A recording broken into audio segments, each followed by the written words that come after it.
Hi guys, so you want to be planning a nice trip to the Magic Kingdom. Well, we have 10 great tips for you here today on Theme Park Fantasy. Before we get into it, please leave a like and subscribe to our channel so you'll always get the best stuff from us.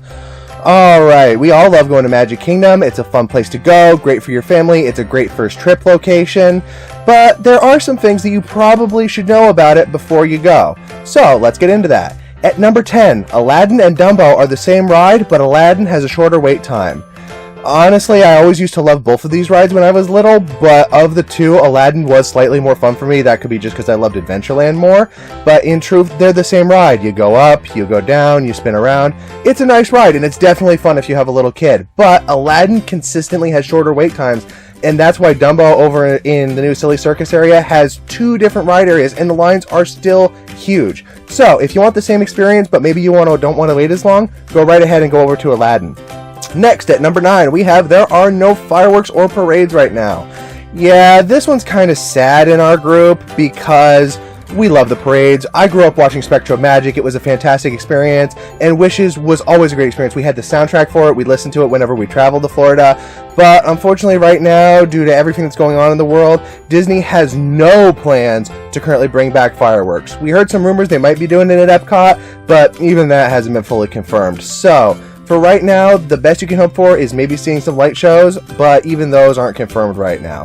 So if you really want to see fireworks or parades, you might want to hold off a little bit and come back at a later date. With that in mind, let's go ahead and move on to number 8. Cut between Frontier and Adventureland to cut down on your travel time. There are 2 really cool locations when you're in either of these areas that you can pass through that essentially cut time out of your travel in the park. One is over by, ironically, Aladdin's Flying Carpets, where you will cut through the Aloha Isle area and you'll be right out in Frontierland. The other is actually a much larger arch overpass, but it has a great set of bathrooms. If you and your family need a good rest stop, that's a great area to take it if you're having a fun day at the park.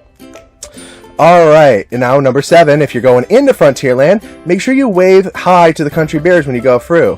Normally the Country Bears were really cool characters because they got to walk around Frontierland, which is not something that usually happens in Disney World. Usually the characters are always at very select spots. But since our current situation has happened, they've been putting them and a lot of the fiddlers up on the roofs in Frontierland. So be sure to keep your eye out for them and wave up to them. They usually have very cool interactions when they're waving at you, and it's an all-around fun experience.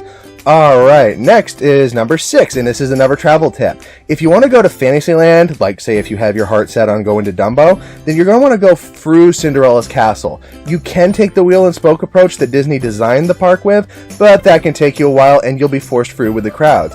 Cinderella's castle, especially right now, has an opening arch that you can go right through and cut a lot of travel time out of your park day.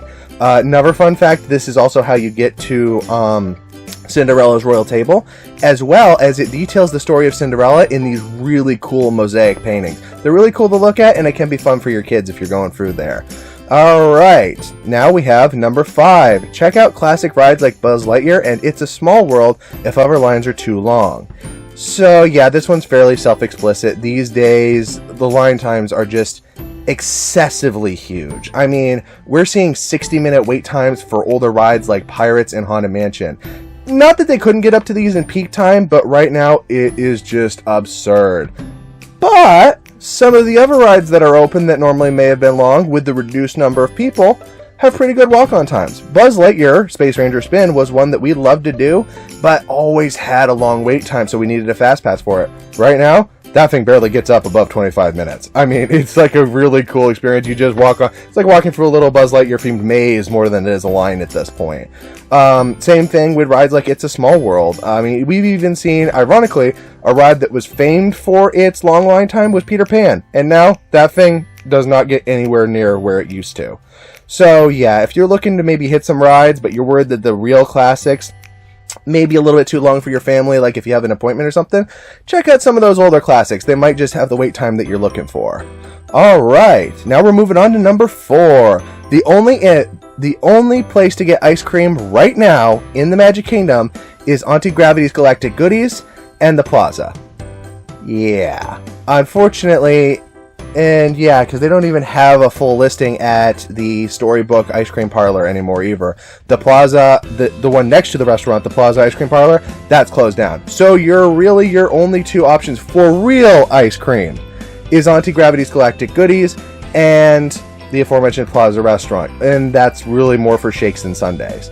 You could try swinging by Aloha Isle. They might have ice cream, but that varies depending on the special that they're having for the day and stuff. So again, either or on that, but if you want ice cream, those two always have it right now. Alright, now moving on to number 3.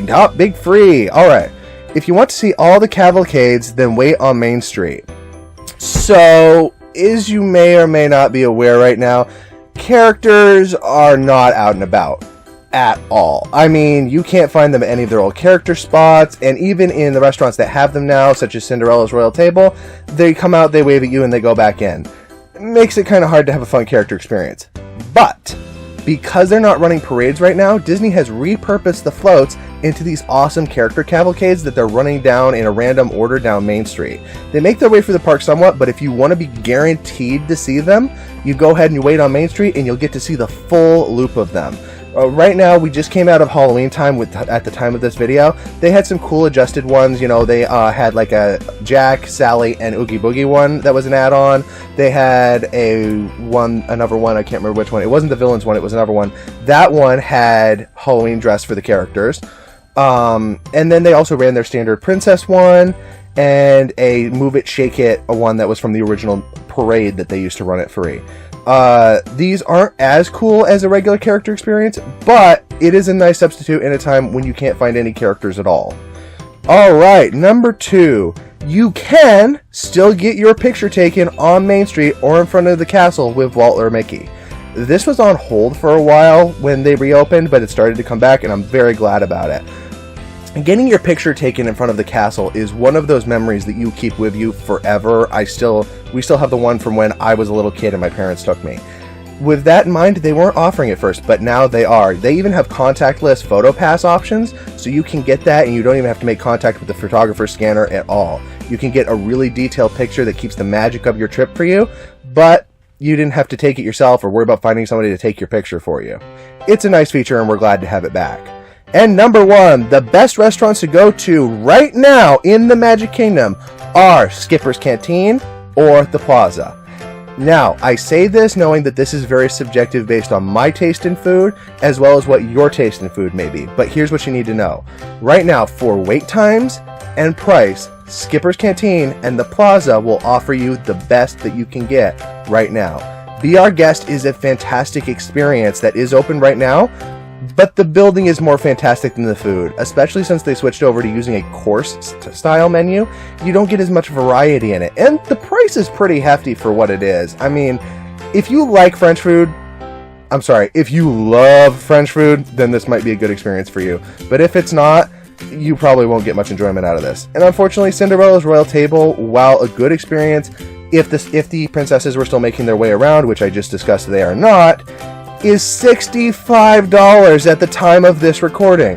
That is a lot of money where you don't even allow your child to meet one of the princesses that they probably had their heart set on meeting. So, if you want great food with great variety, with a price that you can actually afford for your vacation, I highly recommend either Skipper's Canteen or the Plaza. That has been our list. This is Jace for Theme Park Fantasy, and I'm hoping you'll go over and check some of our other videos out. Please subscribe to the channel, and you guys have an awesome and magical day.